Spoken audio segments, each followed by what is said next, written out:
तर राज्यातल्या शेतकऱ्यांसाठी मोठा दिलासा देणारी बातमी। यंदाच्या कर्जमाफी योजनेत रकमेची कुठलीही मर्यादा ठेवली जाणार नाहीये। स्थापन झालेली समिती एप्रिलमध्ये अहवाल सादर करेल। सरकारने 30 जून पूर्वी कर्जमाफीचं आश्वासन दिले। राज्यातील शेतकऱ्यांसाठीच्या आजच्या महत्त्वाच्या ठळक बातम्या। पीक विमा, नुकसान भरपाई, कर्जमाफी अपडेट, लाडकी बहीण योजना आणि शासकीय योजनेची महत्त्वपूर्ण माहिती बघा एकाच व्हिडिओमध्ये।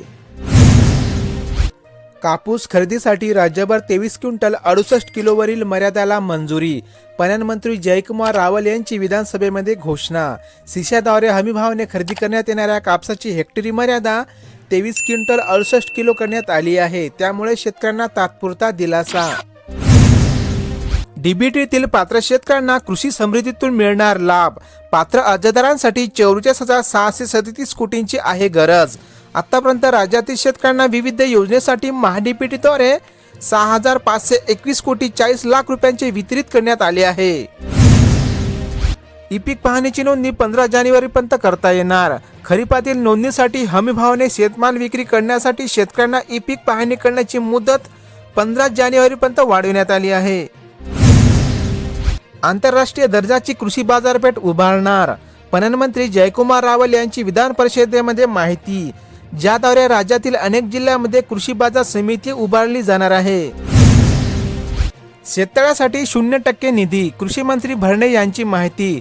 कृषी योजनांसाठी निधीचा हात आकारता। यंदाच्या आर्थिक वर्षामध्ये मुख्यमंत्री शाश्वत सिंचन योजनेअंतर्गत वैयक्तिक शेततळ्यासाठी निधी उपलब्ध झाली नाही। अहिल्यानगरला गावरानसह लाल कांद्याच्या दरामध्ये झाली सुधारणा। लाल कांद्याला प्रति क्विंटल 3,100 व गावरान कांद्याला 26 रुपयाचा दर मिळत आहे।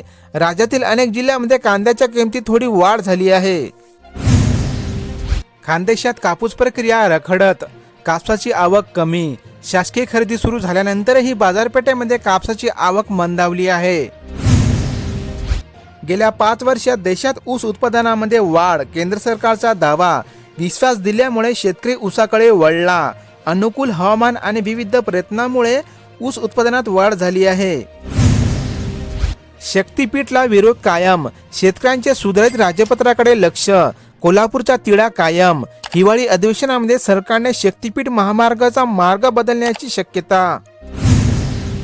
13,500 शेतकरी करणार डाळिंब निर्यात। सर्वाधिक नोंदणी सोलापूर जिल्ह्यात, मात्र इतर राज्यातून कमी प्रतिसाद। यावर्षी झालेल्या डाळिंबाच्या उत्पादनाने शेतकऱ्यांनी निर्यातीसाठी पुढाकार घेतला आहे।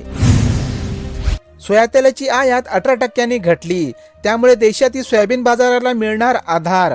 आंतरराष्ट्रीय बाजारामध्ये सध्या सोयातेलाचे भाव पाम तेलापेक्षा जास्त आहे, त्यामुळे सोयातेलाची आयात 18% कमी झाली। लाडक्या बहिणींना उद्योजक बनवण्यासाठी केंद्र सरकारची उद्योजनी योजना। कर्ज, लघु उद्योग आणि व्यवसायासाठी सबसिडी आणि व्याजात सूट मिळणार। महिलांना स्वतःचा धंदा व्यवसाय सुरू करण्यासाठी कर्ज देण्यात येत आहे। राज्यात मुख्यमंत्री बळीराजा पानंद रस्ते योजना लागू होणार आहे, ज्याद्वारे रस्त्यासाठी लागणारी मोजणी आणि पोलीस बंदोबस्तासाठी शुल्क पूर्णपणे माफ करण्यात येत आहे। लाडक्या बहिणींनो, ई-केवायसी दुरुस्तीसाठी मिळणार एकच संधी। पती किंवा वडील हयात नसलेल्या लाडक्या बहिणींना ई-केवायसी पूर्ण करण्याची प्रक्रिया 31 डिसेंबरची अंतिम मुदत देण्यात आली आहे। शेतात काम करताना मृत्यू किंवा अपंगत्व आल्यास महाडीबीटीद्वारे शेतकऱ्यांना तात्काळ मदत मिळणार आहे। गोपीनाथ मुंडे शेतकरी अपघात सुरक्षा योजना, ज्याद्वारे मदतीच्या आर्थिक निधी थेट शेतकऱ्यांच्या खात्यामध्ये जमा होणार। अवेळी आलेल्या पावसामुळे मोसंबी पिके आली धोक्यात। तंत्रज्ञानाचा वापरून उत्पादन वाढ शक्य आहे, मात्र यावर्षी जादा झालेल्या पावसामुळे जुन्या बागांची उत्पादन क्षमता घटली आहे। अतिवृष्टीबाधित शेतकऱ्यांना अनुदान वाटप होणार आहे, मात्र यासाठी शेतकऱ्यांनी तातडीने ई-केवायसी पूर्ण करण्याचे केले आवाहन। छत्रपती संभाजीनगर जिल्ह्यातील खरडून गेलेल्या जमिनीसाठी 670.60 लाखांची निधी मंजूर करण्यात आली आहे। अनेक जिल्ह्यात कापसाच्या आवकेत थोडी वाढ झाली आहे। विविध बाजार समितीमधील असणारे आजचे कापसाचे दर तुम्ही या ठिकाणी पाहू शकता। कडाक्याच्या थंडीमध्ये पाचोड बाजारामध्ये बाजरीला अधिक मागणी। ज्वारी आणि गव्हापेक्षा बाजरी खरेदीला स्थानिक नागरिकांकडून दिली जात आहे अधिक पसंती। शेतकरी वळले ऊस लागवडीकडे। यावर्षी कपाशीमुळे शेतकऱ्यांची अर्थव्यवस्था बिघडली असून शेतकऱ्यांनी मूग आणि उडीदकडे पाठ फिरवली आहे. कन्नड तालुक्यामध्ये ऊसाची विक्रमी लागवड होत आहे. अनेक जिल्ह्यातील मक्याच्या आवकेत थोडी वाढ होताना दिसून येत आहे. विविध बाजार समितीमधील मक्याचे आजचे ताजे दर तुम्ही या ठिकाणी पाहू शकता.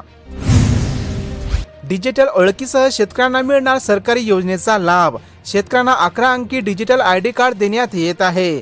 किसान ID कार्ड काढणे शेतकऱ्यांना आता बंधनकारक आहे. जैन महामंडळासाठी 15 कोटी रुपये मंजूर. ललित गांधी यांची माहिती. विविध योजनांच्या अंमलबजावणीस आता मिळणार गती. अनेक जिल्ह्यात कांदा दरात थोडी वाढ होताना दिसून येत आहे. विविध बाजार समितीमधील असणारे आजचे कांद्याचे दर तुम्ही या ठिकाणी पाहू शकता. लाभार्थ्यांनो, आपल्या घरकुलावर उभारा सौर यंत्रणा आणि शासनाकडून मिळवा अनुदान. जिल्हा परिषदेचे CEO अंकित यांचे आवाहन. ग्रामविकास अधिकारी महावितरणाला दिल्या सूचना. राज्यात बहुतांश भागामध्ये कडाक्याची थंडी पडत आहे.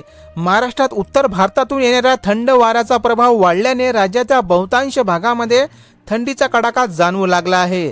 सध्याचे राज्यातील असणारे तापमान तुम्ही या ठिकाणी पाहू शकता.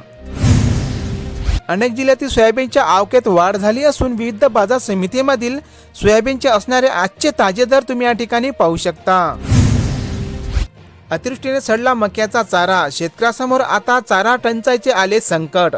सडलेला मका, खराब चारा जनावरांना खाऊ घालू नये, कारण जनावरांना विषबाधा होण्याची शक्यता. देशातील महागाईमध्ये मोठी घट झाली आहे. गेल्या वर्षीच्या तुलनेमध्ये यावर्षी अनेक वस्तूंचे दर कमी झाल्याने महागाई थोडी घट झाली आहे.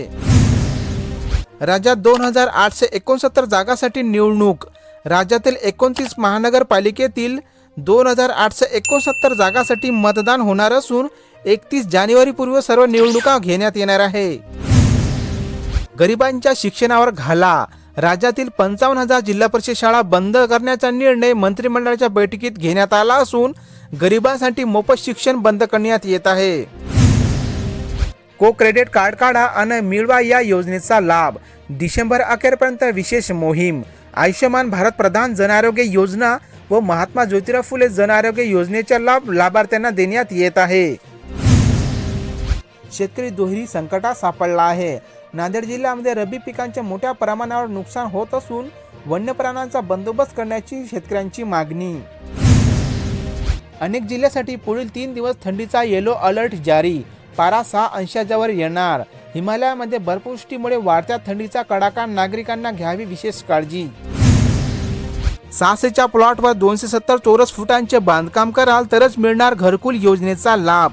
PM आवास योजनेमध्ये नवीन बदल करण्यात आल्यामुळे लाभार्थ्यांची अडचण वाढणार आहे. लाडक्या बहिणींची अडचण दूर होणार. मदतीला ताई येणार. 31 डिसेंबरपर्यंत ई-केवायसी करण्याची दिली डेडलाईन. पती किंवा वडील हयात नसलेल्यांनी आपले कागदपत्र अंगणवाडी सेविकेकडे द्यावे लागणार आहे. खाजगीत हमीभाव नाही. CCI अटी आणि शर्तीमुळे दरवाढीची शेतकऱ्यांना प्रतीक्षा. शेतकऱ्याद्वारा कापसाची साठवणूक होत आहे. अमरावती जिल्ह्यातील शेतकऱ्यांनी थांबवली आहे कापसाची विक्री. कापूस सोयाबीनला योग्य भाव द्या. यावर्षी खरीप हंगामामध्ये शेती पिकांचे मोठे नुकसान झाले आहे. अशा नुकसानबाधित शेतकऱ्यांच्या शेतमालाला योग्य हमी भाव द्यावा अशी मागणी शेतकऱ्यांकडून करण्यात येत आहे. शेतकऱ्यांनो, रब्बी पीक स्पर्धेत सहभाग घ्या आणि 50,000 रुपये मिळवा. कृषी उत्पादकतेमध्ये वाढ करण्यासाठी नवीन उपक्रम राबवून शेतकऱ्यांना बक्षिसे देण्यात येत आहे. अर्ज करण्याची अंतिम मुदत ही 31 डिसेंबर आहे. कांद्याच्या दरात वर्षभर वाढ न झाल्याने बळीराजा चिंतेत. कांदा चाळीत सडल्याने शेतकऱ्यांचे आर्थिक नुकसान होत आहे. सध्या कांद्याला 10 ते 17 रुपये प्रति किलोचा दर मिळत आहे. लसूण बटाणा तेजीत. पालेभाज्यांचे भाव कडाडले. वाढत्या थंडीच्या कडाक्याने भाजीपाल्यांच्या आवकेत व दरात वाढ झाली आहे. आजचे असणारे भाजीपाल्यांचे ताजे दर तुम्ही या ठिकाणी पाहू शकता. राजमा ठरत आहे रब्बी हंगामासाठी नवा नायक. प्रचलित पिकावर मात. राजमाने बदलला पिकांचा नवीन पॅटर्न. मागच्या वर्षीच्या तुलनेमध्ये यावर्षी अनेक जिल्ह्यांमध्ये राजमा शेती पिकांचे क्षेत्र वाढले आहे. लाडक्या बहिणींना मिळणार 2 महिन्यांचे पैसे एकाच वेळी. सध्या स्थानिक स्वराज्य संस्थेच्या निवडणुकीमुळे लाडक्या बहिणींचा हप्ता वितरणास विलंब होत आहे. लवकरच नोव्हेंबर व डिसेंबर या दोन्ही महिन्याचे पैसे एकत्र महिलांना मिळणार.